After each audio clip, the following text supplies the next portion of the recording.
魔尊以此为由率魔尊万象皆飞。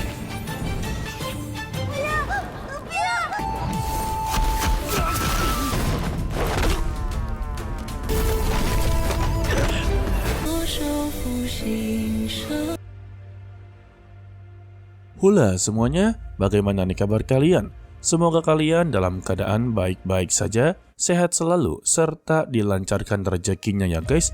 Amin. Dan lagi-lagi kita kedatangan dari Tonghua baru guys. Sebetulnya untuk Tonghua ini, Mimin tidaklah mau ambil. Dikarenakan sebelumnya, Mimin melihat judulnya itu seperti cuma drama saja guys. Tetapi ketika muncul previewnya dan Mimin lihat sekilas, itu benar-benar sangatlah menarik. Dimana ini bukan hanya sebuah drama percintaan, tetapi juga ada yang namanya kultivasi serta action untuklah bertarung guys. Dan Tonghua ini berjudul A Moment But Forever. Ya dari judulnya saja sudah terlihat seperti drama percintaan ya. Tetapi ini bukanlah drama sembarangan guys. Jadi sedikit sinopsis untuklah Tonghua 1 ini. Nanti kita akan diperlihatkan MC utama yang bernama Ji Tanin. Dia adalah seorang master mekanik. Tetapi untuk masalah percintaan, dia tidaklah seberuntung dengan yang lainnya. Tetapi dia juga malah menjadi seorang kultivator sampai dirinya ini menjadi seorang dewa dan dewi. Tetapi ketika di alam para dewa, terjadinya sebuah peperangan antara para iblis yang membuat dia juga haruslah menjadi manusia biasa guys. Ya pada intinya dari manusia menjadi dewa kembali menjadi manusia lagi. Penasaran bukan dengan siklus hidup mereka? Kalau begitu langsung saja kita masuk ke dalam ceritanya. Pada awal cerita kita diberikan sebuah prolog. Pada ribuan tahun yang lalu, para kaum iblis ini berniat untuklah menguasai 3 dunia guys. Sontak ini juga memicu sebuah peperangan yang begitu sangatlah besar dengan dunia surgawi. Dan sosok yang begitu sangatlah berjasa dalam peperangan kaum dewa dan juga kaum iblis itu adalah Dewi Wushuang yang telah memakai hati dewanya guys. Yang dimana hati dewanya ini telah menciptakan tangan dewa yang berkekuatan sangatlah luar biasa. Dari tangan dewa tersebutlah membantu salah satu dewa perang yang bernama Taihe memenangkan antara perang kaum dewa dengan para iblis. Tetapi sayangnya kalau Mozun ini adalah musuh utama mereka, telah mengorbankan nyawanya dan berhasil menebas tangan kiri dari Taihe yang membuat tangan dewa jatuh ke dunia manusia. Gara-gara semua itu juga, kaum dewa dan juga kaum para iblis benar-benar mengalami kerugian yang begitu sangatlah besar. Terutama untuk para dewa ya, udah hati dewa hilang, tangan dewa juga telah hilang guys. Sedangkan ya untuk Dewi Wushuang ataupun Dewi Mekanisme sedanglah mencari keberadaan dari tangan dewa tersebut. Karena itu adalah satu-satunya cara untuklah mengembalikan dunia surgawi sedia kala. Sayangnya, untuk sampai saat ini saja, dia sama sekali tidaklah menemukan keberadaannya guys. Lalu, kita pun berpindah ke tempat dunia manusia, tepatnya Danau Terlarang Kaum Rubah, di mana mereka semua ini sedanglah melakukan sebuah festival lampion. Dan kita pun diperlihatkan untuk beberapa tokoh yang begitu sangatlah penting untuk alur ini guys. Contohnya seperti Tonghua adalah pengawal pribadi yang begitu sangatlah setia kepada imam besar yang bernama Yuanzong. Tidak sampai di situ juga, Yuanzong adalah pemilik dari tangan dewa tersebut ya. Di sini dia mengungkapkan sebuah kekecewaan kepada para dewa karena dia diberikan tangan dewa tetapi tidak memberitahu cara memakainya. Jadi untuk festival lampion ini tidak perlulah dilakukan karena festival lampion ini menandakan sebuah persembahan kepada para dewa dan dewi. Dan dia sama sekali tidaklah mau. Untuk Tonghua meminta kepada dia jangan asallah bicara. Sekalinya kena tempeleng sama para dewa dan dewi, maka dia akanlah mendapati sebuah masalah besar.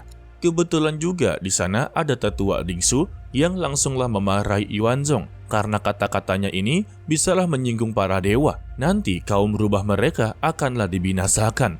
Sayangnya festival lampion mereka ataupun persembahan mereka telah diganggu oleh kaum hantu perang. Di sana mereka meminta kepada kaum rubah untuk tidak memberikan persembahan kepada para dewa. Karena para dewa sama sekali tidaklah memikirkan nasib para dunia manusia.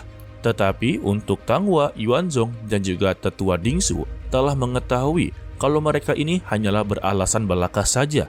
Sebetulnya yang mereka inginkan adalah tangan dewa ya. Sehingga baku hantam pun tidaklah bisa dihindari.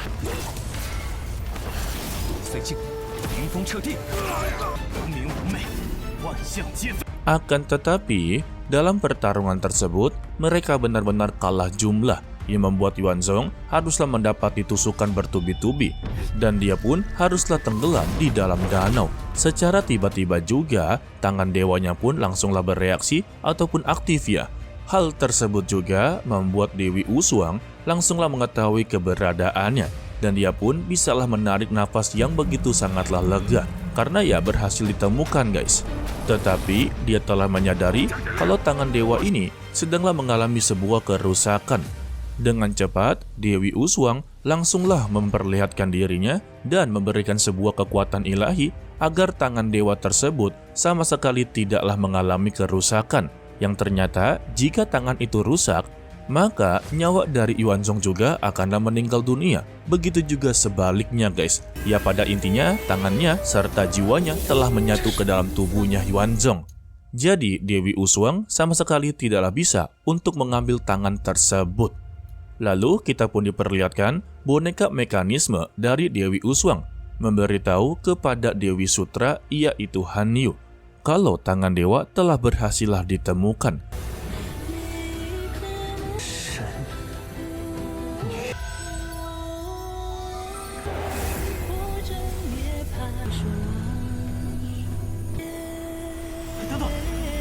Tetapi tangan dewa tersebut telah bersatu kepada Yuanzong. Begitu juga jika diambil secara paksa, otomatis bukan hanya Yuanzong sajalah yang akan meninggal dunia, melainkan untuk Dewi Wushuang juga akanlah meninggal dunia guys.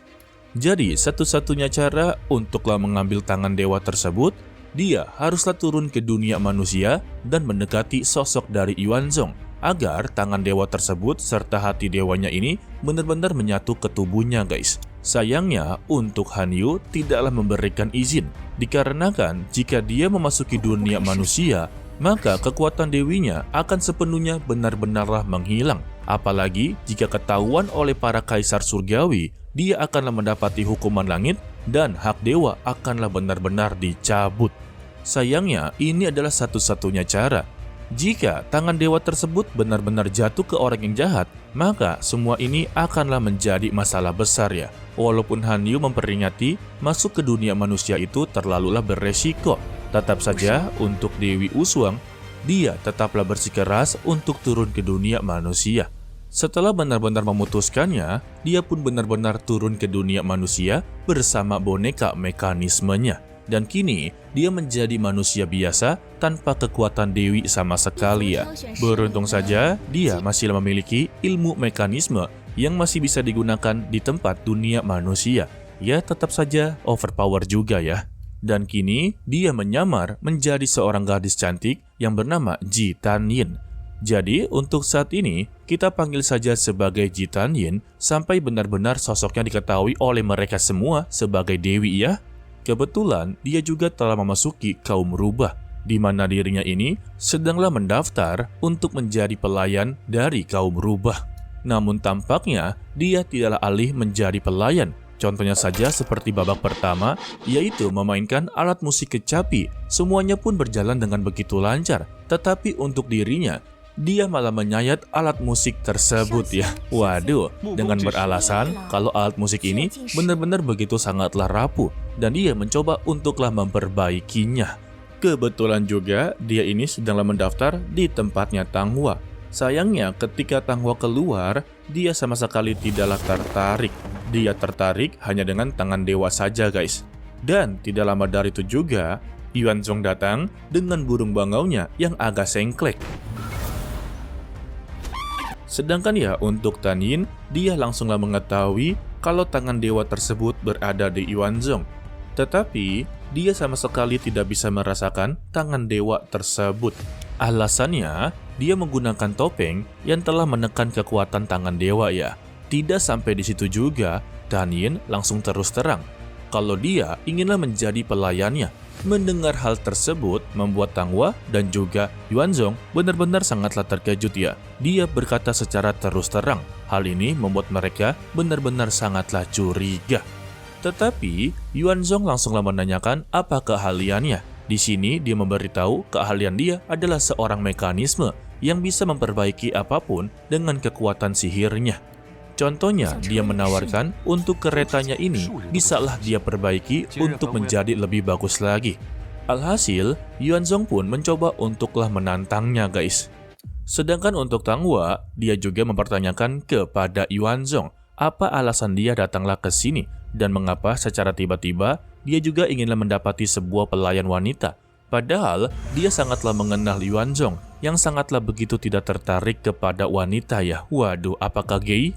Ternyata alasan dibalik dia inginlah mencari pelayan wanita ini semua dikarenakan oleh Tan Yin yang melakukan secara terus terang ya. Terlebih juga untuk Tan Yin, dia terus-terusan melihat tangan dewa miliknya. Hal ini membuat dia sangatlah yakin kalau Tan Yin ini adalah mata-mata dari keluarga lain yang ingin mencoba untuklah mendapatkan tangannya guys. Setelah itu juga kereta miliknya benar-benar diubah menjadi begitu sangatlah luar biasa. Dari memiliki tangga untuk naik, memiliki sofa yang begitu empuk, bahkan ada penyimpanannya juga. Alhasil, untuk mendapati jawaban apakah Tan Yin ini mata-mata atau tidak, dia langsunglah menerima Tan Yin untuk menjadi pelayannya. Setelahnya, dia pun dibawa ke kediamannya. Untuk Tan Yin, dia juga meminta izin kalau dia membawa sebuah boneka mekanisme yang akanlah membantunya juga. Sontak itu juga tidaklah dipermasalahkan guys. Lalu untuk keesokan harinya, tugas pertama mereka berdua yaitu memastikan tangan dewa guys. Jadi maksudnya itu, mereka akanlah mengambil kesempatan dalam kesempitan untuk bisa memegang tangan dewa tersebut. Sedangkan ya untuk Yuanzong sendiri, dia telah mengetahui niat dari Tan Yin untuk bisa memastikan tangan dewa. Alhasil, dia pun mencoba untuklah memancingnya ya. Dengan cara memperlihatkan tangan dewa tanpa adanya halangan sama sekali guys. Melihat itu juga, Tan Yin mencoba untuklah menuangkan teh ke tangan dewanya guys. Sayangnya, dia sama sekali belum bisa untuklah menyentuhnya. Tidak lama dari itu juga, Ji Fei datang, yaitu pengawal pribadi dia juga ya. Di mana dia meminta maaf karena dirinya masihlah belum bisa menemukan latar belakang dari Tan Yin. Informasi tersebut membuat Yuanzong benar-benar sangatlah yakin. Sepertinya dia ini adalah mata-mata. Dan pada malam harinya, Tan Yin mencoba untuklah menyelinap ke kamarnya Yuanzong secara diam-diam. Dia akanlah menggunakan senjata rahasia dewa dan akanlah memastikan mengambil tangan dewa tersebut ya. Tetapi diperlihatkan kalau itu adalah gunting yang begitu sangatlah besar.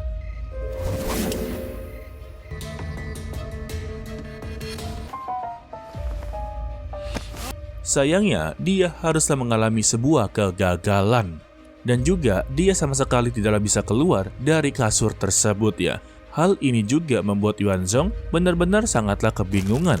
Apakah mata-mata ini sedanglah mengagumi dirinya atau mengagumi tangan dewanya? Sedangkan ya untuk Tan Yin dan juga si boneka mekanisme ini benar-benar mengeluh karena misi untuk mengambil tangan dewa saja itu sangatlah sulit. Secara kebetulan, Dewi Hanyu yang benar-benar sangatlah khawatir kepada mereka mencoba untuklah berkomunikasi dengan menanyakan bagaimana rencana mereka, apakah berjalan lancar atau tidak. Mereka berdua mengakui untuk mengambil tangan dewa sepertinya membutuhkan waktu yang begitu sangatlah lama. Sehingga Dewi Hanyu pun meminta kepada mereka untuklah tetap berhati-hati.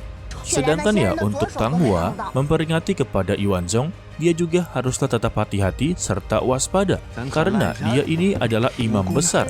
Keselamatan kaum rubah beradalah di tangannya. Sehingga untuk Tang Hua dan juga Dewi Hanyu memberikan sebuah solusi yang sama guys, yang dimana para manusia memiliki hati yang begitu sangatlah lemah. Lebih baik gunakan hati lemah tersebut agarlah mereka bisa terpikat. Waduh, kalian tahu kan maksudnya? Tang Hua menganggap Tan Yin adalah manusia biasa memiliki hati lemah. Begitu juga dengan Dewi Hanyu menganggap kalau si Yuanzong ini adalah manusia biasa yang memiliki hati yang begitu lemah juga.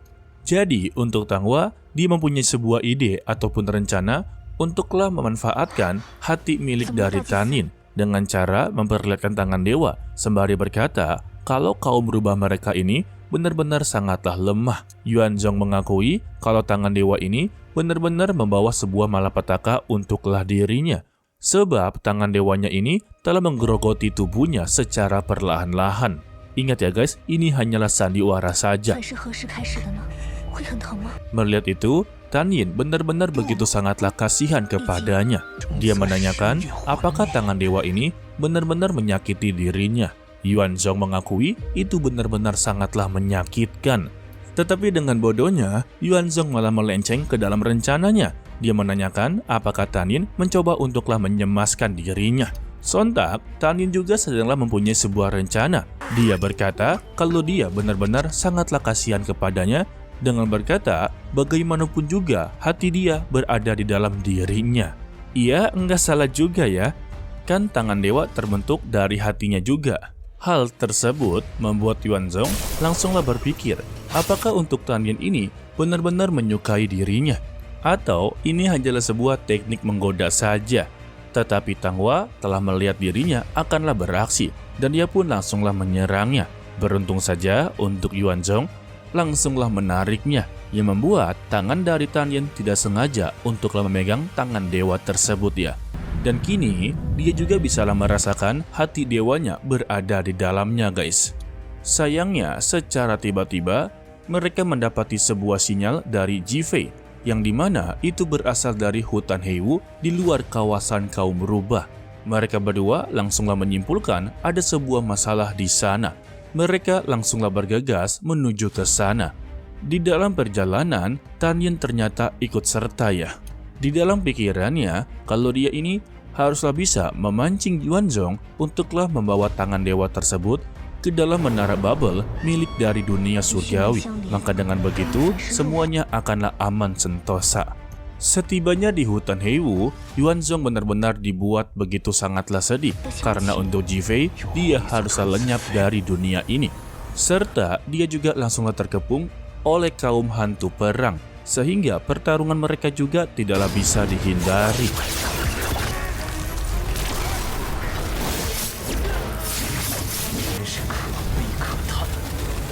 Sayangnya, satu persatu dari hantu perang dapatlah dihabisi olehnya dengan begitu mudah.